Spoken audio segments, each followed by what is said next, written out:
Hey everybody, it's Jenny from GrowthMode Marketing. You're listening to Demand Gen Fix, the podcast where our team of growth moders and our guests discuss the ins and outs of demand generation and why we believe it's the key to long-term sustainable growth, especially in the HR tech industry. Hey everybody, welcome to the Demand Gen Fix with GrowthMode Marketing. We're happy to have you back listening again today. We are super excited because we have a special guest with us today. Her name is Kristina, and we will be talking about ABM, account-based marketing. This is something that has gained a lot of steam over the past several years as companies pivot their marketing strategies to drive more revenue with named accounts. But there are so many different definitions out there for ABM, so it makes it kind of confusing on exactly what that is and how it actually fits in with demand generation strategies and how to make sure it's truly effective to drive higher growth. So in this episode of the Demand Gen Fix, we're going to look at how to leverage demand generation plus ABM to bring opportunities in the door and move them through the sales pipeline to closed won. As I said, we've invited a special guest on the episode to provide some additional perspective on this topic, Kristina Jaramillo, president of Personal ABM. Welcome to the podcast, Kristina. Thank you for having me, ladies. I'm looking forward to it. So let's start with the basics. What is ABM and how is it different from demand generation? So ABM is one of those things that has 100 different definitions. At least every time I talk to someone, there you have a different spin on it. But to me, it's about speaking to accounts and speaking to specific movements within those accounts. I think of it as understanding large named accounts. You understand their strategic priorities, their unconsidered gaps, the impacts on their business, where demand gen sometimes is campaign-based, who's focusing maybe on educating the market or shaping a category, depending on how they're doing it. And with ABM, you're thinking about specific named accounts. I'm going to repeat that a lot, but you're thinking at it from different perspectives. You're thinking at it from the sales perspective, maybe even customer successes perspective. And you're thinking about the interactions across the buyer's journey, the customer life cycle. And from what I've experienced, demand gen fixes pipeline issues, but I think ABM should be about marketing sourced revenue as a relationship has already begun. So basically, think of it as demand gen is filling that funnel, and then ABM is helping take it the next step. So they definitely have to work hand in hand, and one doesn't necessarily work as well without the other. And another thing I've noticed that the difference between the two is demand gen is pursuit led, not before focusing on a company's agenda, what they're trying to sell, what they're trying to gain awareness for, whereas ABM is customer led. So you're trying to solve recipient specific problems. You're showing all these gaps and impacts, like I said. So how that's going to impact their strategic vision. From my point of view, I think it's very, very hard to go past the personalization of a industry, a persona, or a pain point. Our area of expertise is the one-to-one. So we're working with accounts that are higher value, more complicated, maybe more decision makers in the buying committee.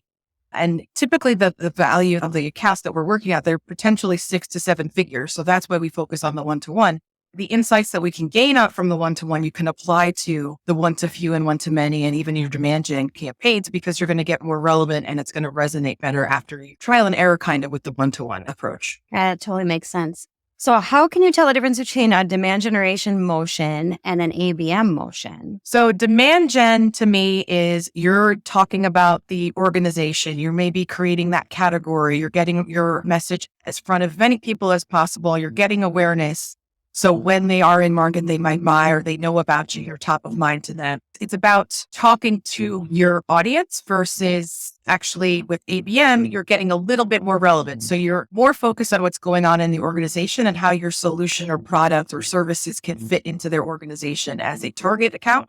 How can it fit into their strategic priorities? How can it impact the business as a whole, impact their customers? And I think that's where that delineation between ABM and demand gen really is. Yep, that sounds good. That makes a lot of sense to me. So why do accounts often go dark after engaging with demand generation campaigns? Many teams are starting ABM. They're going to maybe define their ICP and then jump into buying tech or jump into retrofitting whatever they're already doing when it comes to other initiatives into ABM. But really, you need to think about changing go-to-market motions, changing the interactions and experiences that are being delivered for anyone that's customer-facing or prospect-facing. So that's not just for sales or marketing, it's everyone. Buyers will disengage because they're not resonating with maybe the content that's going out or the messaging that's there, they go silent because, a lot of people say it's the economy, but I think it's a lot of issues rely on people not being able to make a decision. And we push so much content on them that I think it makes them confused as to make a decision. The better way to do that is to make sure that we are being as relevant as possible so we can tell the account story, not just their industry story or pain point. We might be targeting the wrong people because now the decision-making committees are getting bigger. So you might have to reach out or connect with a CFO that you might not have had to before, or some other department that you haven't had to connect with. And if your messaging doesn't hit with them or resonate with them, it's going to make your account probably go cold. We don't necessarily have the right content to influence internal buying conversations that are happening when sales isn't in the room. And a lot of people, I think, are also okay with status quo. And it's very hard to get them to move because change is hard. But if they're stuck in between, I have all this information of why I should change this, and then you keep pushing more content on them that doesn't resonate, and it's kind of hard to decipher what's going on, and they get stuck in the status quo. And I really think ABM is about improving the account experience. So how are we creating that awareness where demand gen really plays? And how are we creating awareness about a new challenge maybe and what's possible if they change? How are we educating them to align our solution with their needs? And how are we influencing or building that case for change with all the buyers and all decision makers and influencers? And then how are we supporting sales to develop that conversation into an opportunity and even progress it through the stages? One of the things that I saw on your website, Personal ABM, Kristina, is that 69% of ABM programs underperform. And I think that's really interesting because it means not everyone is using ABM in the most impactful way to ensure that accounts don't go dark after engaging with demand generation programs. There's a bunch of different reasons why we kind of touched on them before, but I think it's also because they think that ABM is going to solve all their problems. They're going to adopt it and it's going to solve your problems in 30 days. You really need to give it at least a quarter, if not 6 months or longer, to see if it's actually going to change your metrics. A lot of ABM tech companies, let's face it, have done a really great job of saying that ABM is synonymous with their tech when it really isn't. Always, if you don't have good information or good strategy going into that technology platform, it's not going to get you the results that you want. And you're going to have a harder time justifying it for additional spend moving forward. And I think people just kind of get turned off by it and then abandon it when they don't get the results they want. And then they go back to marketing as usual and then say they're doing account-based ads or advertising or account-based brand awareness and that it's ABM. That's, I think, how it gets confusing when people think of demand gen and ABM with being similar when they're really one helps the other. It depends how you define ABM, right? But there are absolutely companies out there that believe they're doing ABM because they uploaded a named list of accounts to LinkedIn, and now their advertising is going specifically to those accounts. You're saying, Kristina, well, ABM is really a one-to-one. You step back and think about it. Okay, the advertising to the named accounts list is not technically ABM unless that's a personalized ad for each individual company, right? Which may not be realistic, but there are a lot of other ways that you can create that one-to-one experience from a marketing standpoint. Absolutely. So how are the go-to-market teams failing to lay out a clear path to revenue? So when I think of this, I think it's because teams are getting accounts into the pipeline, but then marketing might think that that's all they have to do is kind of get them into the pipeline and their job's done. And then sales has to take it the rest of the way. That would be good in an ideal world, but really, I think you have to really pay attention to the fundamentals of revenue. So marketing can and should be impacting sales velocity, stage progression, sales cycle time, deal sizes, win rates, retention and expansion. Because a lot of go-to-market teams aren't focusing on accelerating accounts to revenue and how to build relationships across the organization, I think they're really missing out on a key opportunity. They're not paying attention to the struggling moments that their buyers are going through, the reframes that they have to make. And we need to make buyers uncomfortable in what they're doing right now. So either if they're using another solution or if they have no solution, we need to make them uncomfortable in that so that they are comfortable to make a decision to work with us. Otherwise, there's no reason to change. There's no reason to adopt a new solution. They'll get stuck in status quo or they'll just say, we're good with the way things are. But I really think that if we focus on each of the digital, social, email, or live interactions that we're having with our targeted accounts across the buyer's journey and their life cycle, and we deliver better experiences, more personal and relevant experiences, it's going to make it easier for sales to engage. And then when they become a client, for customer success teams to engage later as well, because you kind of set them up to have this better experience and you're delivering a more relevant message to them.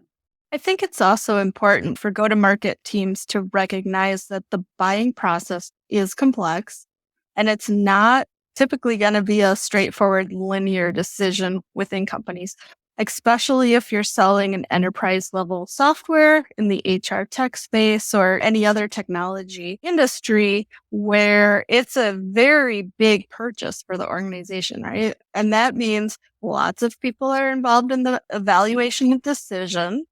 I feel like Gartner had some statistics that I saw at one point that was like the average sale now takes 23 people. That's a lot of frickin' people in an organization, right? And there's lots of moving parts. So processes can go up, down, forward, backwards, things where it's like, I thought we already got over this hurdle. And then, oh, surprise, new CEO comes in the door and he wants to weigh in. Oh, and now the CFO is out on vacation for 3 weeks. There's just all these factors that play into the equation, especially when it's a really big considered purchase. So there's lots of opportunities for decisions to get sidelined or off track. And I think as sales and marketing organizations are looking at how do we lay a clear path to revenue, you've got to take that into account and you've got to be able to work all of the angles and triangulate that data, especially from an ABM program standpoint. You're not just marketing to one person in that organization. You're building up this experience across all 23 influencers and decision makers that are involved in that journey because they each get to weigh in and have a stake in the game. Yeah, it really sounds like there's a lot of strategy involved in that to try and make sure that this is really relevant to the people that you're talking to. You know, you really have to be thinking through all of that so that they care and then it doesn't just get sidelined and off track. So let's look at an example of how a company was leaving demand generation engaged buyers hanging halfway through the journey. This is one of my favorite, happy story, but sad too, because they left us because they got acquired by a bigger firm. But so leadership at a UK ITSM firm was trying to create a new category. And for them, I know it's going to sound very technical if people aren't very technical, but I promise it'll make sense. It's called, or it was called, capacity planning as a service. So basically what they were trying to do is create this new category, become an international player. They were competing against VMware. They did some research and found that they had to break out of a niche, which happened to be a financial niche that they were serving. They needed to create demand for new products, a new category, new markets. They brought in a PR firm to drive awareness for the new category, to even build the category. They invested in intent platforms like 6 Sense. They were using Demandbase for their ABM tech. So they were able to drive awareness, get pipeline growth, create this new category, but they were having issues with limited stage progression and revenue improvement. What was happening is they were trying to retrofit the processes they had in place. And in their case, it was a lead technology. And they were trying to retrofit into what already existed with their ABM reporting and approach when they really needed to build a foundation for stronger revenue growth with ABM. They had a handoff between the go-to-market and customer-facing teams versus a handshake with sales. So with that handshake, there was alignment that was missing and orchestration across both departments. And they were missing the fact that ABM should change the sales process, the motions. And if sales isn't really bought into the account-based approach, it's really going to be that much harder to get it over the finish line. And this particular organization also didn't have the content to support ABM because it wasn't relevant to specific organizations they were going after. It was really, again, brand awareness. They didn't have the content to support the conversations that they weren't in on. So after they had a meeting with the prospective client and they went back to meet with their internal stakeholders, they didn't have content to kind of initiate or move that selling conversation forward. They were defining their ACP, but they weren't also segmenting them or tiering them to see how they should be interacting with them. They were treating all opportunities the same, whether they were 6-figure deals or 5-figure deals. They were giving everyone the same attention, same focus, same approach, no matter, because they didn't have the tier system in place. They were really getting them in content or prospects into the funnel, but not progressing. So when we switched everything to kind of do the opposite of what they were doing, we were able to progress deal sizes and deals, and then they did get acquired by a larger firm. So again, that was good for them, maybe not great for you, but a good story regardless. So, Kristina, one of the things you mentioned was that they were using a couple different technology solutions. When you look at ABM programs, is it necessary to have a technology stack to be able to do ABM well? Not at all. I actually think the opposite. A lot of people are tech driven, so they'll do that first and then adopt ABM. Whereas I think you need to put out the foundation and all the pieces of that actual ABM strategy first. And then once you've kind of honed it in and gotten it to be as good as you can, obviously it's never going to be perfect because it's always evolving, then you can put in the tech to amplify it. But if you are adopting tech first and then trying to do the strategy as you're implementing, I think it just makes it a very costly mistake, time-wise and energy. And then it's hard to justify the spend because I know a lot of these tech platforms are very complicated and they're very expensive and they require a lot of work. So I prefer not to have ABM tech platforms as the first thing that the organization that we're working with is the first thing that they have decided to do ABM with. I like that they help me figure out where I should go and function or where I should put my attention and account wise, but it's not necessary to have. I've had the gamut of people that have the technology and some that don't, and they're working just as well. So you want your strategy to fit into the tech and not try to strategize to fit the tech.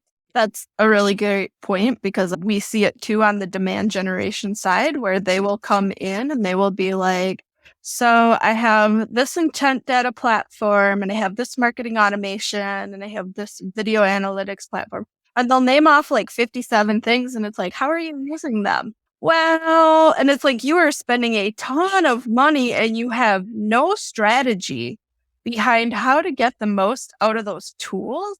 And I totally agree with you, Kristina, like get the foundational things correct and running well before you worry about making a big investment in technology, because so many companies and so many marketers go down that path because they think to do this well, we need this. I mean, we've even had clients come to us and they're like, we've identified our ideal customer profile. We know we want to do ABM campaigns. Tell us what technologies we need. And we're like, hold the horses. I'm like, that ABM technology is very expensive. I don't think we need to go there yet. And they're like, so you're telling us we can't afford it? It's like, no, that's not what I said at all. What I said was, well, let's take a step back and understand why you think you need that when you don't even have a strategy yet. And I think it's so common. You might not be ready. You might be a year or two away from it. And then you might even figure out that we can do this in other ways that I might not need that platform. Maybe I need tools for intent or for technographic data to give me a little bit of an insight, but I don't necessarily need a behemoth of an ABM tech that's just going to amplify my strategy that really needs a little work. And I get it. There's some really cool marketing technologies out there that you see what they can do and you're like, ooh, game changer, let's bring it on. And you go spend all this money. But at the end of the day, I think about something you said in one of our conversations previously, Kristina, like, okay, intent data is great, but other people are using the exact same intent data as you are. If you have the same trigger and you don't have a strategy behind it, you're all reaching out to the exact same companies. You sound like everyone else, right? Because all you're doing is looking at those triggers and being like, ooh, XYZ must be in market. Time to hop on that ship and start doing ABM. So we've talked a lot about ABM and demand gen and how they are different. I think now we should talk about how can we use them together to be successful. So definitely they work hand in hand. A good ABM program definitely needs demand gen fueling it, but I really think they could optimize each other's functions. So ABM should not necessarily just pushing out messaging. It gives you greater relevance to your demand gen function. A lot of companies will do that lovely spray and pray with demand gen, but ABM can get you a little more relevant, a little more on point with your messaging. And so those lessons that you can learn from that one-to-one ABM, those interactions, you can use that info to inform and change strategy that you're using with your demand gen. So again, like I mentioned this earlier, ABM shouldn't be about sourcing the pipeline. That's demand gen's function. ABM should be, how are we going to drive stronger stage progression? How are we going to accelerate sales cycles? How are we going to move those slower moving accounts through that buying journey, or reverse no positions, or even get a larger deal size? So demand gen gets basically someone engaged, and ABM will take it to the finish line type of thing. And again, another thing that we haven't really spoken about, but this is probably another topic altogether, is that ABM should really also be used for protecting and expanding accounts versus, I think demand gen could do that as well, but I think it's a little harder to get as specific as you would need to for expanding or protecting at-risk accounts. And you can't really add that personal relevance with the campaign. It's possible, just really, really hard. The ABM will let you show the gaps that you uniquely filled for these clients and the impacts, and then the current gaps that you see of why they need to continue to stay with you and why they need to evolve. I think that's great feedback, Kristina. I would also add from the perspective of demand gen experts, like look at demand generation as this is how we engage prospects and build that initial credibility and trust so that they do raise their hand and say, hey, look, I've been following you guys. I like your content. I'm interested in having that conversation. And then employ ABM to nurture the best prospects through the sales process so they stay engaged. Like, I think there's the ability to take the demand gen programs and look at how individuals and prospect companies overall are engaging with your content and prioritizing to identify, like, these are the companies we're going to do ABM for. Because I don't think if you've got a high volume of leads, that you're going to necessarily do ABM for every one of those leads. And correct me if I'm wrong there, Kristina.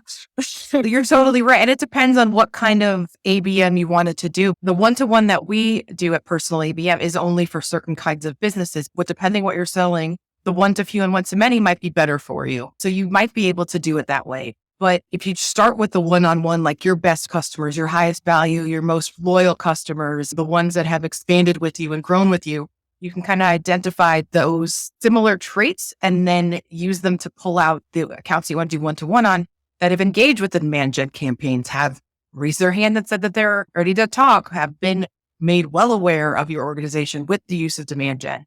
So that's why I think that demand gen is key for ABM to be as successful as it can be. Totally agree. There have been many organizations that have said, we're going to do ABM, and they come up with their target account list that is like a wish list of Fortune 500 companies, for example. That is probably not going to be a real successful ABM campaign because you're going after cold accounts that have not demonstrated any buying intent or signaled that, hey, we're in market to look at this solution.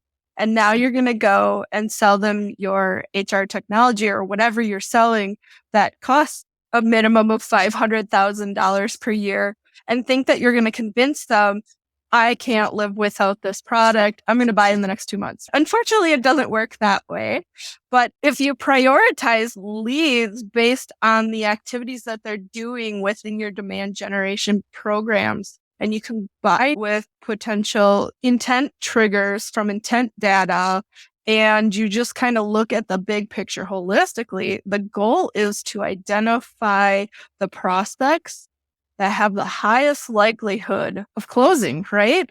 And maybe that sounds counterintuitive. You're like, why would I spend money on the companies that have the highest likelihood of closing? Because they're already going to close. If say your close rate is 50% with your demand gen lead, what if it could be 75% with just a bit more nurturing and being very intentional about which accounts you really focus on closing? Absolutely. Well, this has been a really good conversation, you guys. The key takeaway here is that account-based marketing can be a very impactful strategy for driving revenue growth.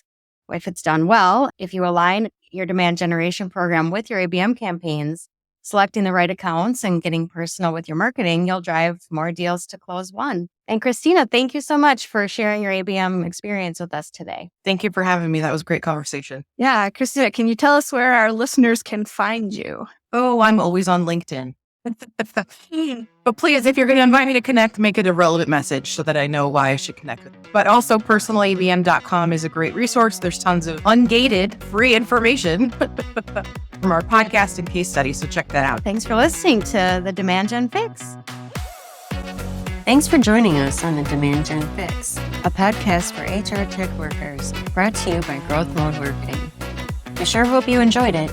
Don't forget to subscribe for more perspectives on demand generation and B2B marketing strategies. Plus, give us a like. Tell your friends. We'll see you next time.